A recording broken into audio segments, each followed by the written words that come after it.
Hyvää joulua ja nyt mä esittelen mun joululahjat. Ekana mun sisko osti mulle pinkin gripin.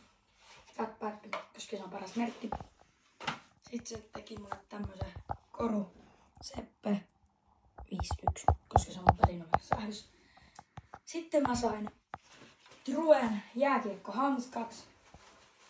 Tää on True Kataly ST 5X3. En oo testannut, näyttää aika hyvältä. Juh. Sitten mä sain Nike Air Maxit.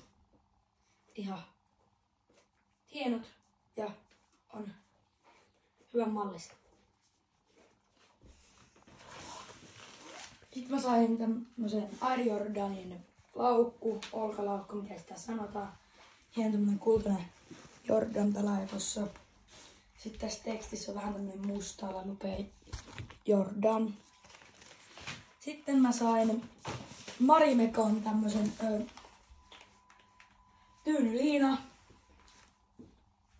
Ja sitten Marimekon pussilakan. Sitten mitäs?